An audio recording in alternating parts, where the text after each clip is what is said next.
there, how are you today? Diana from Adirondack Girl at Heart. I teach vintage and antique lovers how to create successful antique businesses that they love. One of the ways I do that is through these videos. Today I'm going to be focusing on books and ephemera. Let's start with the books, shall we? I have two very large red books here. This is a 1947 edition of American poetry and prose, and I find that both American and English poetry books sell really well from my antique booth, and this should sell for about $10.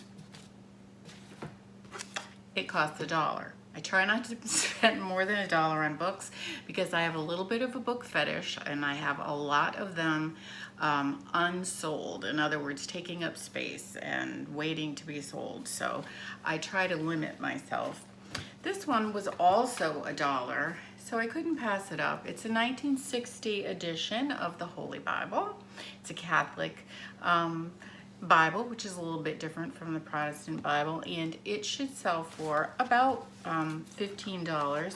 One of the nice things about it is that all, like, the presentation page is blank, and then inside it has like birth and marriage and death records.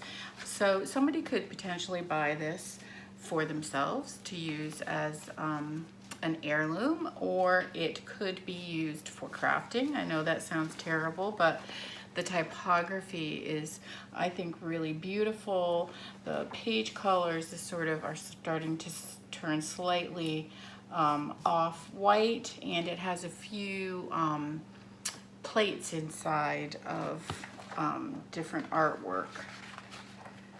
Here's one right here that could also be used for an art project, multimedia art project, or crafting, that sort of thing. So that's the two big red books. Here are two blue books. This first one is Europe in Evolution, 1945.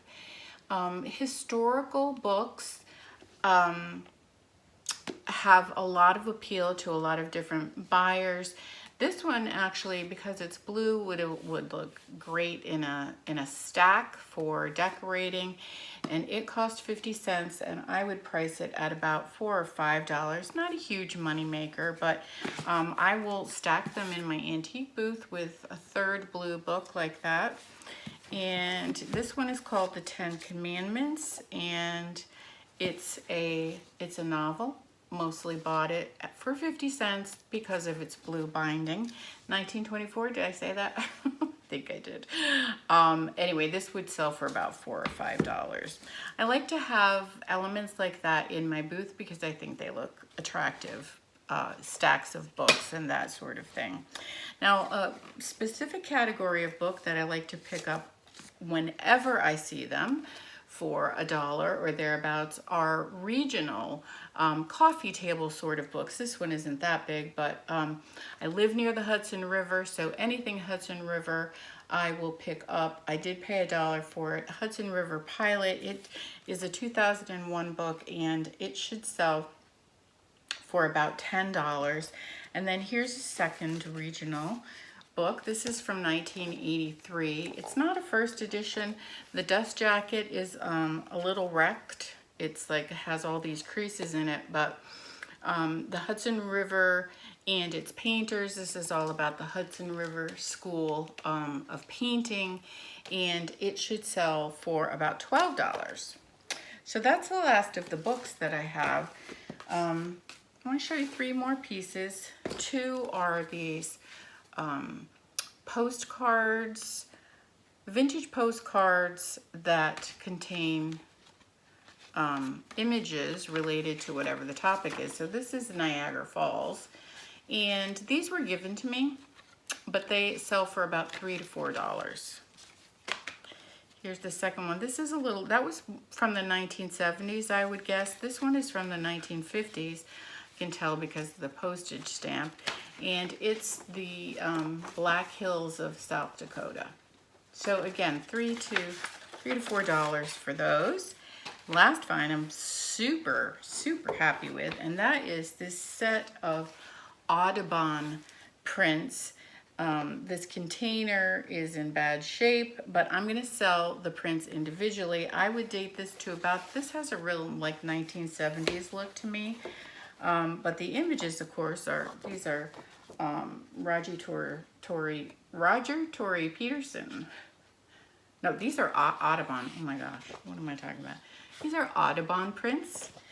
And I just pulled out a couple. Love the swan. And then this is a mourning dove.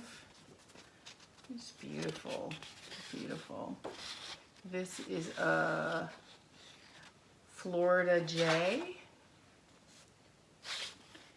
And this is a passenger pigeon. So there are about 50 of these prints in this container. This isn't even all of them. There's so many. And even if I sell them for $1 each, that's $50, right? I spent $1 on all of them. I think I will initially price them at $2 each. I have a container in my booth that holds ephemera paper antiques, vintage and antiques about this size. So I think I'm just gonna pencil $2 on each one on the back and slip them into that container and see how they do. I think they'll do well. They are in really great condition. A tiny bit musty. I'm gonna sprinkle some baking powder in between them and put them into a plastic bag and sort of let them sit for a little while and try to get that smell out of them. So that's it for today. My book and my ephemera finds. I hope you enjoyed seeing them. I'd love a thumbs up. I'd love it if you'd leave a comment or subscribe to my channel. That would be awesome. I hope you have a great day, and as always, happy hunting.